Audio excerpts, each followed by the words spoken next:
तो ये yet another video for UPSC important topics. और आज हम एक बहुत ही इम्पोर्टेंट केशवानंद भारती केस को और बेसिक स्ट्रक्चर डॉक्ट्राइन जो है उसको हम कवर करेंगे। तो एक अच्छी क्लियरिटी हो पूरे टॉपिक की, उससे पहले एक क्रोनोलॉजी समझनी जरूरी है कि कैसे इंस्टांसेस हुए हैं, क्या क्या केसेस हुए हैं, कैसे ओरिजिनेट हुआ है और क्या रीजंस थे इस बेसिक स्ट्रक्चर डॉक्ट्राइन के ओरिजिनेट होने के, वो जानना पहले जरूरी है। तो हम बिल्कुल स्टार्टिंग से चलेंगे हम कि इस जो टॉपिक है इसको एक अच्छा जस्टिस दिया जाए। तो जो टॉपिक का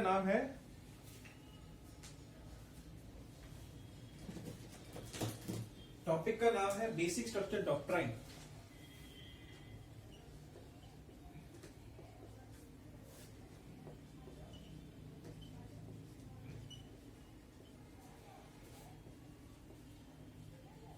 देखिए, अगर आपने ये टॉपिक पढ़ लिया ना तो इसके साथ जिस टॉपिक की ब्रांचेस हैं जैसे जुडिशियल रिव्यू, जुडिशियल एक्टिविज्म और आपका ये कुछ केसेस लॉ जो बहुत इंपॉर्टेंस रखते हैं, ये सारे अपने आप ही क्लियर हो जाएंगे क्योंकि ये बेसिक स्ट्रक्चर डॉक्ट्राइन की ही ये सारी ब्रांचेस हैं जो आगे चल के आपका ऑब्वियस सी बात है टॉपिक में चेंज हो जाते हैं। तो अब मैं एक स्टोरी बताता हूं। आपने पार्ट 3 में देखा था, पार्ट 3 में क्या था? पार्ट 3 ऑफ इंडियन कॉन्स्टिट्यूशन में फंडामेंटल राइट्स थे।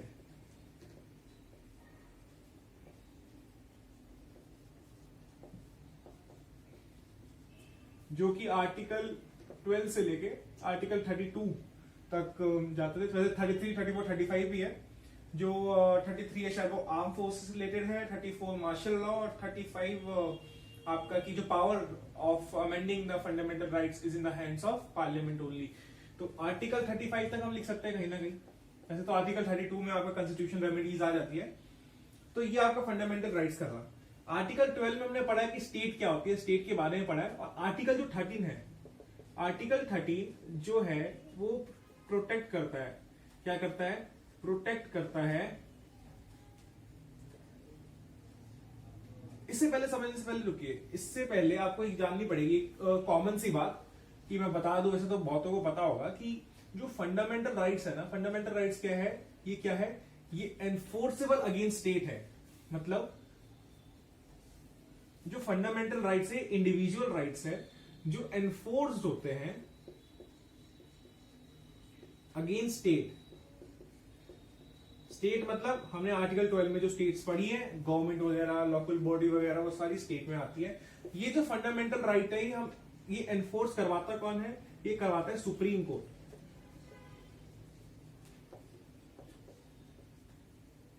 अब सपोज करो कि एक आर्टिकल 368 करके है हमारे पास। आर्टिकल 368 क्या कहता है कि the power of the parliament to amend any part of the constitution. Power of the parliament to amend any part of the constitution. तो सपोज करो हमने आर्टिकल 14 में पढ़ा है, आर्टिकल 14 में पढ़ा है राइट टू इक्वालिटी। इसमें equal before law and equal protection of law के बारे में पढ़ते हैं। तो चलो इससे बेटर आपने आर्टिकल 19 में पढ़ा है freedom of speech and expression. तो सपोज करो कोई ऐसी गवर्नमेंट आ गई जो डिक्टेटर है, अगर वो इसी को ही अमेंड कर दे तो कि हमारी ये आर्टिकल 19 है ही नहीं, क्या कर लोगे तुम? कुछ भी नहीं कर सकते। तो ये जो एनफोर्सेबिलिटी है, ये काम कब करेगी? आपने तो ये प्रोविजन हटा ही दिया, ये फंडामेंटल राइट है ही नहीं, आपके पास कोई freedom of speech and expression है ही नहीं, तो एनफोर्सेबिलिटी किस चीज की करवाओगे आप? तो ये बात, ये जो चीज है, ये अमेंडेबिलिटी, एक अगर डिक्टेटर आ गया और वो आपके जो बेसिक फंडामेंटल राइट्स है उसी को ही अमेंड ना कर दे, उसके लिए आर्टिकल 13 क्या करता है? आर्टिकल 13 करता है प्रोटेक्ट। किसको प्रोटेक्ट करता है? आप समझना, आर्टिकल 13 की मैं बात बता रहा हूं। प्री कॉन्स्टिट्यूशन और पोस्ट कॉन्स्टिट्यूशन।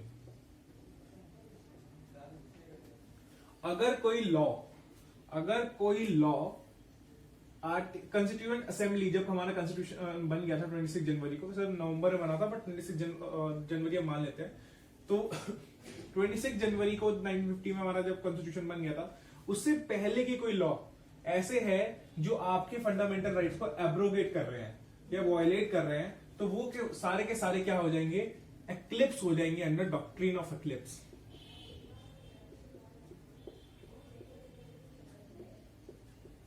मतलब वो लॉ काम नहीं करेंगे, खत्म नहीं हो जाएंगे, वो काम नहीं करेंगे। जैसे एक्लिप्स होता है, जैसे सूर्य ग्रहण होता है, सोलर एक्लिप्स होता है, वैसे ही उस पे एक काला पर्दा आ जाएगा और वो जो लॉ है, वो जो एक्ट है, वो कुछ समय के लिए क्या काम नहीं करेंगे।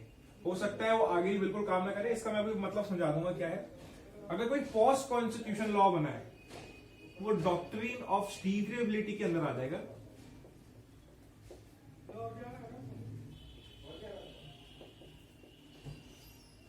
मतलब वो एक्लिप्स नहीं होगा। अगर कोई ऐसा लॉ बना है आफ्टर कॉन्स्टिट्यूशन जो आपके फंडामेंटल राइट्स को वायलेट कर रहा है, प्रोविजन अंडर फंडामेंटल राइट्स को वायलेट कर रहा है, तो वो ऑटोमेटिकली क्या हो जाएंगे, नल and void.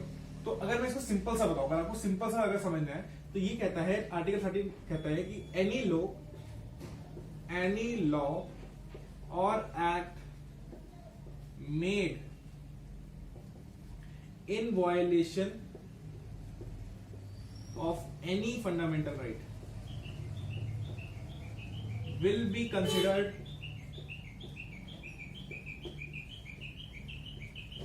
null and void। क्या मतलब है इसका? सपोज करो कल मेरी गवर्नमेंट आ गई और मैंने बोला कि जो आर्टिकल 19 है ना, आर्टिकल 19 है, आर्टिकल 19 के अंदर जो वो है आपका freedom of speech and expression, मैं इसको एब्रोगेट कर रहा हूं, मैं खत्म कर रहा हूं। मैं ऐसे तो बोल नहीं सकता, मुझे इसको खत्म करने के लिए कॉन्स्टिट्यूशनल अमेंडमेंट एक्ट लाना पड़ेगा। अब अगर मैं इसको ले लूं, खत्म कर दो इसको, तो ये क्या हो जाएगा, वायलेशन ऑफ फंडामेंटल राइट होगा, ठीक है ना। तो ये क्या हो जाएगा, ये जो लॉ है जिससे मैंने ये वो किया है, एब्रोगेट किया है, वो नल एंड वॉइड हो जाएगा। ये नल एंड वॉइड कैसे होगा, या तो एक्लिप्स की उसमें या सीवियरिटी की उसमें। ये जानने की ज्यादा जरूरत नहीं है, बिल्कुल डीप में हो गया। बट ये याद रखना कि आर्टिकल 13 के अंदर कोई भी लॉ बना है और वो लॉ या कोई एक्ट फंडामेंटल राइट्स के अगेंस्ट जाता है, तो वो will be considered as null and void. Article 368 को यूज करके कॉन्स्टिट्यूशन का अमेंडमेंट होता है। Parliament has a power under article 368 to amend any part. अब फिलहाल के लिए एनी पार्ट समझिए, क्योंकि अभी हमने बेसिक स्ट्रक्चर डॉक्ट्राइन को पढ़ा नहीं है, ये वैसे बदल जाएगा इसका meaning, any part of the constitution by using article 368। तो यहां तक हमारी कहानी खत्म हो गई, ठीक है। आर्टिकल 368 को वायलेट कर यूज करके आप फंडामेंटल राइट्स छीनोगे किसी के, तो आर्टिकल 13 काम आ जाएगा और आपका ये आर्टिकल 368 वहां पे काम नहीं करेगा। बट हुआ क्या, अच्छा अब थोड़ी कहानी शुरू हो रही है, ठीक है। बात ही 1950 की, 51 की। राइट टू प्रॉपर्टी, ये आर्टिकल 31 के अंदर एक फंडामेंटल राइट था। फंडामेंटल राइट मतलब कि हर एक बंदे का प्रॉपर्टी के ऊपर हक है और कोई गवर्नमेंट उसको छीन नहीं सकती, ये आर्टिकल 31 बोलता था। अच्छा, अगर ये आपने इसको फंडामेंटल राइट के अंदर डाल दिया है, तो समझ लो कि इसको अब कोई छीन नहीं सकता, क्योंकि आर्टिकल 13 अपने आप आ जाएगा। तो उस टाइम क्या था, उस टाइम ना कुछ ना प्रोमिसेस किए थे। प्रोमिसेस किसने किए थे, प्रोमिसेस किए थे जो पॉलिटिकल पार्टी थी। पॉलिटिकल पार्टी ने क्या करे थे, प्रोमिसेस करे थे कि अगर हमारी पार्टी पावर में आ गई, कौन, कांग्रेस पार्टी पावर में आ गई, आईएनसी उस टाइम की, तो उस टाइम क्या होगा, उस टाइम जो फार्मर्स है, बड़े बड़े फार्मर्स है, उनको लैंड एलोकेट करेंगे, लैंड सीलिंग देंगे। आपने सब ये लैंड रिफॉर्म से पढ़ा था। अच्छा, सपोज करो कि एक फार्मर के पास बहुत सारी लैंड है और एक फार्मर है उसके पास कुछ भी लैंड नहीं है, तो उस बड़े फार्मर से लेकर थोड़ी सी लैंड किसको देनी है, छोटे फार्मर को देनी है। बट राइट टू प्रॉपर्टी आ गया, तो वो बड़ा जो फार्मर है वो गवर्नमेंट के अगेंस्ट केस कर सकता है, और जिसका जो एक्ट है लैंड रिफॉर्म का एक्ट, वो वही का वही नल एंड वॉइड हो जाएगा आर्टिकल 13 के अंदर। क्योंकि गवर्नमेंट चाह रही है कि मैं ये आर्टिकल 31 बोल रहा है कोई गवर्नमेंट किसी की लैंड नहीं ले सकता। गवर्नमेंट चाह रही है मैं लैंड लेके गरीबों को देनी है लैंड रिफॉर्म के अंदर। Violation of right to property, अगर कोई ऐसा एक्ट लैंड रिफॉर्म बनता है जिसमें राइट टू प्रॉपर्टी का हनन होता है, तो वो नल एंड वॉइड हो जाएगा। तो क्या करें, लैंड रिफॉर्म्स। तो आगे तो पहला case Shankari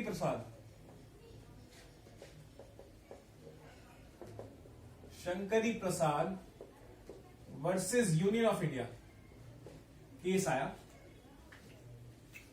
Shankari Prasad versus Union of India case में क्या हुआ,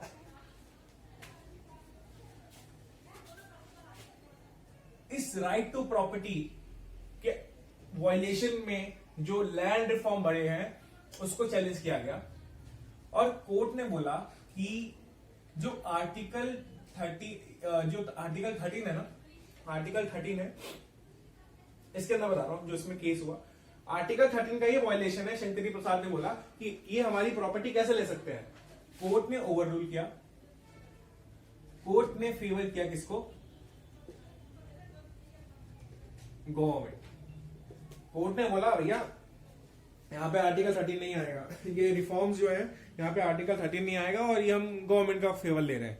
जो बात गलत थी, ये तो साफ साफ लग रहा है कि आर्टिकल 13 का हुआ है, बट चलो जुडिशरी ने बोला, हम रीजन तो हम कुछ नहीं कह सकते। ठीक है,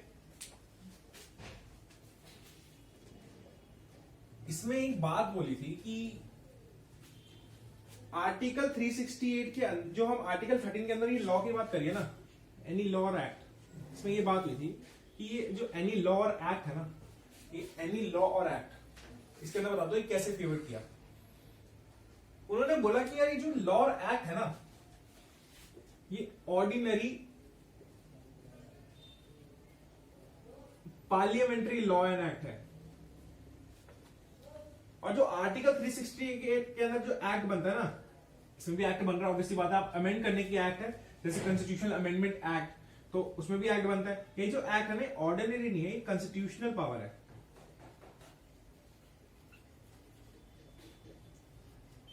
और इसको यूज करके आपने अगर राइट टू प्रॉपर्टी को एब्रोगेट किया है तो आपने कुछ गलती नहीं करी, आपने आर्टिकल 13 को क्या वायलेट नहीं किया। अब गहराई समझो इस बात की कि आज राइट टू प्रॉपर्टी है, कल राइट टू इक्वलिटी छीन लेंगे तुम्हारी, परसों तुम्हारा राइट टू एजुकेशन छीन लेंगे। क्या करोगे तुम? कुछ भी नहीं कर सकते। ये जो केस लॉ का वर्डिक्ट था, ये फंडामेंटल राइट और जो कॉन्स्टिट्यूशन की जो ऑरा है उसके बहुत ही अगेंस्ट था। तो इस लॉ को वापस से चैलेंज किया गया। यही लॉ, वैसे तो इसमें सज्जन सिंह का भी था और उसमें कोई इंपॉर्टेंस नहीं थी, तो उसमें भी सज्जन सिंह में भी फेवर ऑफ गवर्नमेंट था, तो चैलेंज हुआ सज्जन सिंह वर्सेस राजस्थान, जो स्टेट ऑफ राजस्थान में सेम कोर्ट ने वही वापस से फेवर किया। ये एक बार चैलेंज हुआ, सेम वर्डिक्ट। जब दूसरी बार चैलेंज, तीसरी बार चैलेंज हुआ गोलकनाथ केस में, गोलकनाथ केस में court favoured fundamental rights. Court ने कहा नहीं, ये जो आपने बांटे हुए ना ऑर्डिनरी लॉ और ये कॉन्स्टिट्यूशनल पावर, ऐसा कुछ नहीं है। कोई भी एक्ट, चाहे वो आर्टिकल 368 में बनाओ, चाहे वो कोई ऑर्डिनरी एक्ट हो, कोई भी एक्ट अगर आपके फंडामेंटल राइट्स को एब्रोगेट करता है, then it will be null and void under article 13।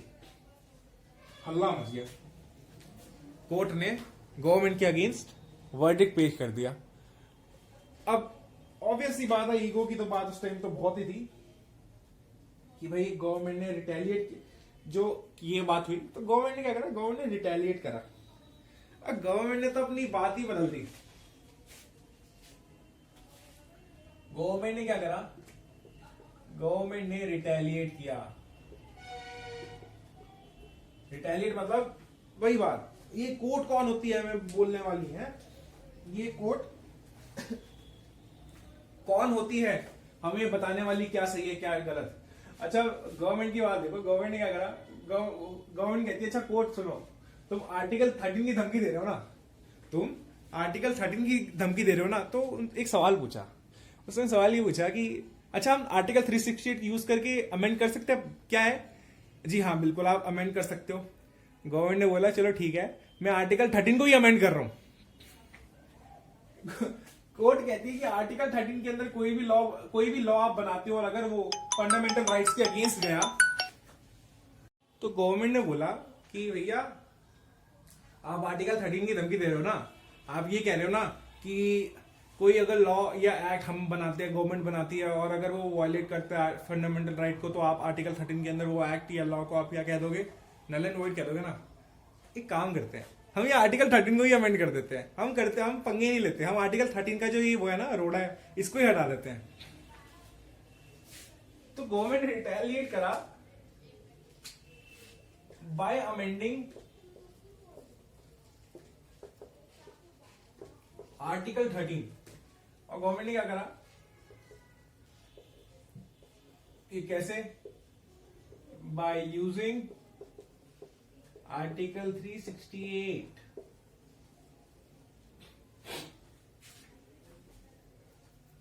क्या करा इसमें अमेंडमेंट?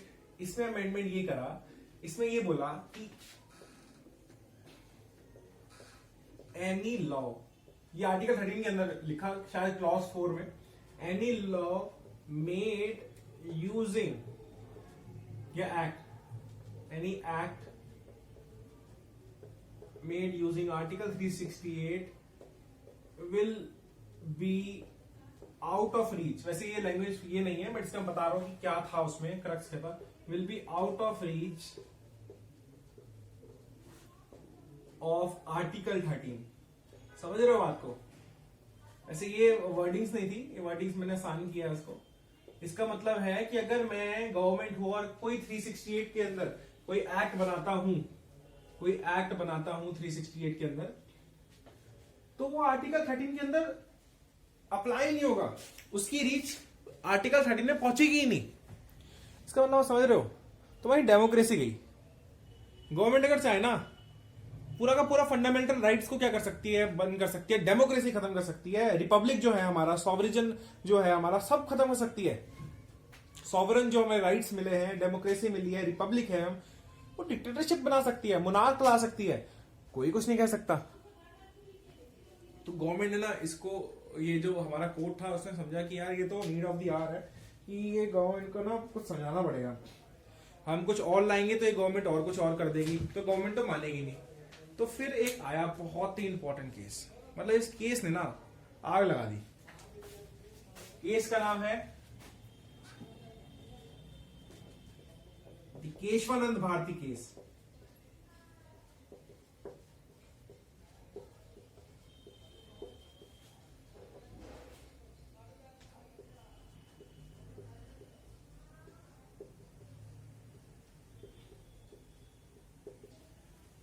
केशवानंद भारती केस में क्या हुआ?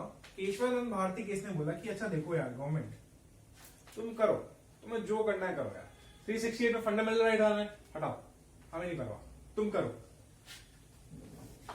बट एक बात याद रखो, हम ना एक चीज अनाउंस कर रहे हैं, चीज का नाम है बेसिक स्ट्रक्चर डॉक्ट्राइन।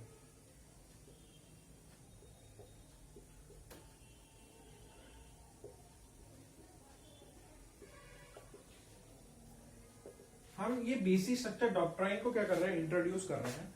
और ना अब ना ये बेसिक स्ट्रक्चर डॉक्ट्राइन में हम कुछ चीजें डालेंगे, जैसे इसमें हम आर्टिकल 50 डाल देंगे, आर्टिकल 14 डाल देंगे, हम कुछ भी डाल देंगे इसमें कॉन्स्टिट्यूशन से रिलेटेड। जो भी चीज हम बेसिक स्ट्रक्चर डॉक्ट्राइन में डालेंगे टाइम टू टाइम बताते रहेंगे, ये फिक्स नहीं है, फ्लेक्सिबल। आज कुछ डाला, फिर एक महीने बाद कुछ नीड पड़ी, उसमें फिर हमने बेसिक स्ट्रक्चर में डाल दिया।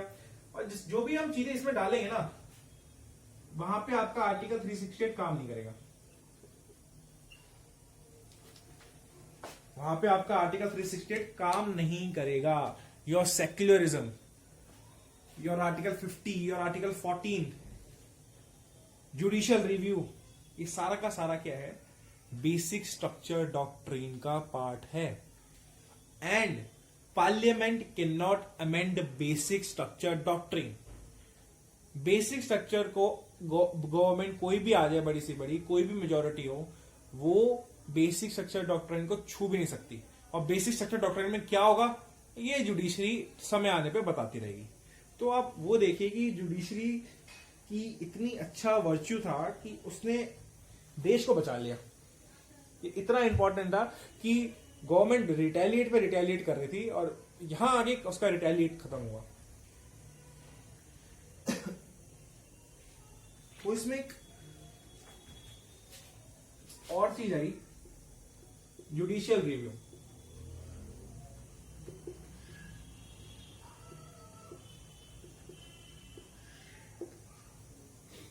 जुडिशियल रिव्यू का मतलब है कि जुडिशरी, अच्छा देखो मैं आपको बताता हूं, आपके पास ये है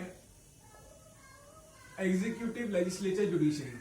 अब जो हमारा यूएसए है ना, यूएसए में जो ये बैरियर्स है कि इसका ये नहीं आएगा, इसमें ये नहीं आएगा, इसमें ये नहीं आएगा, इसमें ये नहीं आएगा, ये जो बैरियर्स है ना बहुत ही ज्यादा स्ट्रांग है।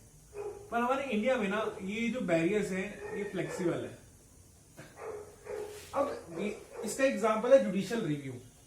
कोई भी लॉ जो लेजिस्लेचर बनाएगा, कोई भी लॉ जो लेजिस्लेचर बनाएगा, अगर उसमें कोई प्रोविजन, कोई एक्ट, कोई क्लॉज या पूरा का पूरा लॉ ही अनकॉन्स्टिट्यूशनल है, तो judiciary has a power to review it and consider it's null and void. बात कर, इसमें जुडिशियल रिव्यू आया। कोई भी अगर एक्ट ऐसा बना दे, कौन, लेजिस्लेचर, और वो एक्ट के अंदर कुछ ऐसे प्रोविजंस हैं जो कॉन्स्टिट्यूशन को क्या करते हैं, प्रोविजन को वायलेट करते हैं, कॉन्स्टिट्यूशन के जो बोलते हैं ना कि जो वर्च्यू है उसको वायलेट करते हैं, तो उसके अगेंस्ट गवर्नमेंट जो जुडिशरी है वो एक जुडिशियल रिव्यू रख सकती है। और जुडिशरी को अगर लगता है कि ये गलत है तो उसको नल एंड वॉइड डिक्लेयर कर सकती है। जैसे भी फार्म लॉज में हो रहा है, फार्म लॉज में लॉ लेजिस्लेचर ने बनाया पर जुडिशरी उस पर बात कर रही है, सोच रही है कि हाँ कि सब सही है या नहीं है, इसमें कोई ऐसे प्रोविजन तो नहीं है जो आर्टिकल, ये जो फंडामेंटल राइट्स है उसको वायलेट कर रही है, कॉन्स्टिट्यूशन में जो राइट्स दिए हैं वो वायलेट कर रही है, वो देखने वाली बात है। अच्छा एक और बात, राइट टू प्रॉपर्टी को हटाया नहीं गया, राइट टू प्रॉपर्टी अभी भी है, बट ये फंडामेंटल राइट नहीं है। और इससे क्या फायदा है, इससे ये फायदा है कि उसको आप एनफोर्समेंट नहीं कर सकते, शायद आर्टिकल 300A के अंदर है, if I am not wrong. तो ये बात हुई इसमें। अच्छा जी, अच्छा अभी भी थोड़ा ना रुकने वाले थे गवर्नमेंट अभी भी थोड़ी ना रुकेगी, गवर्नमेंट बोलेगी अच्छा जी अब मतलब तुम चलो ठीक है, मान गया मैं तुम्हारी बात, तुमने अच्छा वो किया। जो इंदिरा गांधी थी ना, इसके बाद अब कुछ तो रहा नहीं, अब तो कुछ भी नहीं कर सकते आप कुछ खेलोगे, जुडिशरी आपसे एक कदम आगे है। तो इंदिरा गांधी ने पता क्या बोला, इंदिरा गांधी केस में, इंदिरा गांधी वर्सेस राजनारायण थे एक, उन्होंने केस किया था कि इंदिरा गांधी की वो उनके जो इलेक्शन हुए ना वो फ्रॉड हुआ है, फ्रॉड है उनके इलेक्शन। तो इन्होंने पता है इंदिरा गांधी ने बोला कि Lok Sabha and speaker of Lok Sabha के जो इलेक्शन होंगे इस पे जुडिशियल रिव्यू काम नहीं आए, इसमें जुडिशियल रिव्यू नहीं होगा। बोल दिया, कुछ भी बोल सकती है, कोई दिक्कत है। ये एक एक्ट बना दिया कि जुडिशियल रिव्यू काम नहीं करेगा, ये बात बोल दी। फिर एक केस आया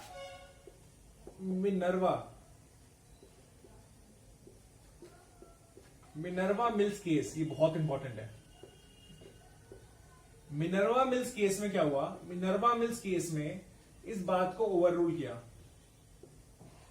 अच्छा ये बात तो खत्म हो गई यहां पे, ठीक है ना, इसको भी ओवर रूल किया और इसमें बोला गया कि ये ओवर रूल हो गई बात, ये समझना मतलब उसने जज ने बोला कि नो मैडम ऐसा नहीं होगा, आप जो ये बोल रही हैं बिल्कुल गलत है और हम आपकी बात को अब नहीं मानते हैं। और इंदिरा गांधी ये केस हार गई थी, जिसके बाद उन्होंने इमरजेंसी लगाई थी। अच्छा जी, मिनर्वा मिल्स केस में एक और बात हुई कि अच्छा फिर इंदिरा गांधी बोलती है चलो सुनो, जुडिशरी आर्टिकल 368 के अंदर अगर जो भी हम अमेंडमेंट करेंगे, कोई भी अमेंडमेंट करेंगे, वो चैलेंज नहीं कर सकते आप, कोई भी उसे चैलेंज नहीं कर सकता, इतना तो दे दो। जुडिशरी बहुत थक गई इसके, उसने बोला कि सुनो मैडम, जो जुडिशियल रिव्यू है ना, जो जुडिशियल रिव्यू है ये इंटीग्रल पार्ट है, इसका इंटीग्रल पार्ट हमारे कॉन्स्टिट्यूशन का, जुडिशरी का और पूरे इंडिया का। और कोई भी ऐसा लॉ नहीं है जो इस जुडिशियल रिव्यू के जो बोलते हैं ना इम्यूनिटाइज ना हो जाए, इस जुडिशियल रिव्यू से कोई बचा नहीं है और ना ही बचेगा। और ये हम आज ऐलान करते हैं इन मिनर्वा मिल्स केस। इसके बाद जो ये भागा दौड़ी थी, चूहे बिल्ली का खेल था, ये खत्म हुआ। तो देखा हमने कि कैसे जुडिशरी ने हमारा देश, हमारा कॉन्स्टिट्यूशन, जो मैं आज ये पढ़ा रहा हूं तो मैं, ये फंडामेंटल राइट जो थे मुझे कि freedom of speech and expression है, ये शायद रह जाते हैं, ये होते ही ना हमारे पास। अगर कोई ऐसा डिक्टेटर आ जाता और ये बेसिक स्ट्रक्चर डॉक्ट्राइन होता ही ना, वो आर्टिकल 13 को ही एब्रोगेट कर देता बाय यूजिंग आर्टिकल 368। तो ये कॉन्स्टिट्यूशन जो हमारा जुडिशरी है, वो जो कस्टोडियन है हमारे कॉन्स्टिट्यूशन का, उसने कहीं ना कहीं हमें प्रोटेक्ट किया है अगेंस्ट एग्जीक्यूटिव्स और आगे भी करता रहेगा। तो इस वीडियो के लिए इतना ही, बने रहिए नेक्स्ट वीडियो के लिए।